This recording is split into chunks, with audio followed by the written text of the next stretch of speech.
Cyber ક્રાઇમથી બચવા માટે સાવચેતીએ જ સલામતી. સાયબર ક્રાઇમ પોલીસ તેર તુજકોર્પણ કાર્યક્રમ અંતર્ગત સાયબર ફ્રોડનો ભોગ બનનાર કુલ 21 અરજદારોને તેઓની કુલ રકમ ₹9,76,727 પરત કર્યા. અનનોન લિંકના લોભ લાલચમાં આવવું નહીં. સાયબર ક્રાઇમથી સતર્ક રહો, એલર્ટ રહો, સુરક્ષિત રહો. શ્રી ઇમ્તિયાઝ શેખ. ગુજરાત પોલીસની માનવીય સંવેદન અને ફરજ પ્રત્યેની પ્રશંસનીય પહેલ એટલે તેરા તુજકોર્પણ. પોલીસ મહાનિરીક્ષક શ્રી સંદીપસિંહ, વડોદરા વિભાગ અને જિલ્લા પોલીસ અધિક્ષક શ્રી ઇમ્તિયાઝ શેખના માર્ગદર્શન હેઠળ છોટાઉદેપુર જિલ્લામાં તેરા તુજકોર્પણ કાર્યક્રમ અંતર્ગત ઓનલાઈન નાણાકીય ફ્રોડના ભોગ બનનાર કુલ 21 અરજદારોના નાણાં પરત આપવા માટે કામગીરી કરવામાં આવી હતી.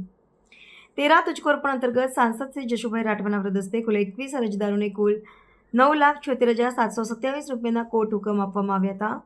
જિલ્લા પોલીસ અધિક્ષક શ્રી ઇમ્તિયાઝ શેખે જણાવ્યું હતું કે અનનોન લિંકનો લાભ લાલચમાં આવવું નહીં. સાયબર ક્રાઇમથી સતર્ક રહો, એલર્ટ રહો, સુરક્ષિત રહો. જો કોઈ સંજોગોમાં સાયબર ક્રાઇમ બને છે તે હેલ્પલાઇન નંબર 1930 પર કોલ કરવો. ઓનલાઈન નાણાકીય છેતરપિંડીનો ભોગ બનનાર અરજદારો દ્વારા સાયબર ક્રાઇમ હેલ્પલાઇન નંબર 1930 પર કોલ કરી કમ્પ્લેન કરી હતી. જે કમ્પ્લેનમાં અરજદારોના ફ્રોડમાં ગયેલા રૂપિયા રાજ્ય તથા રાજ્ય બહારની અલગ અલગ બેંકમાં ફીસ કરવામાં આવ્યા હતા.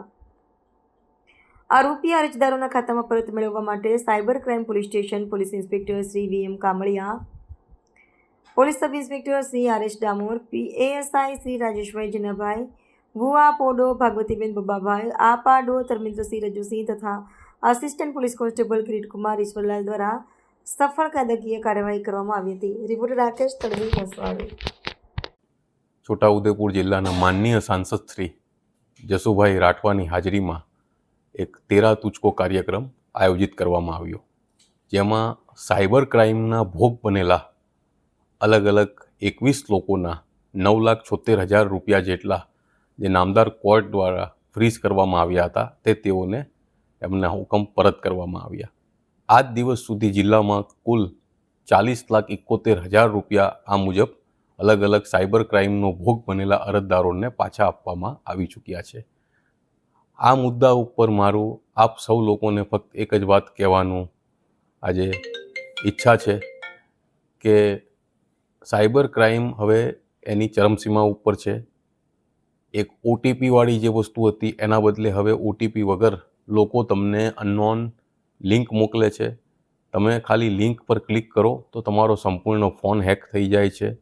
તમને એવી ઓફર આપે છે કે જે ઓફર ખરેખર વાસ્તવિક રીતે શક્ય હોતી નથી ને તમે એ ઓફરમાં આવી જાઓ એટલે એક વખત તમે ઓફરમાં આવી ગયા, તમારા એકાઉન્ટમાં સામેથી રૂપિયા પણ આવશે, પણ જેટલા રૂપિયા આવ્યા હશે એના કરતાં 10 ગણા રૂપિયા તમારા ઓરિજિનલ એકાઉન્ટના પણ જતા રહેશે.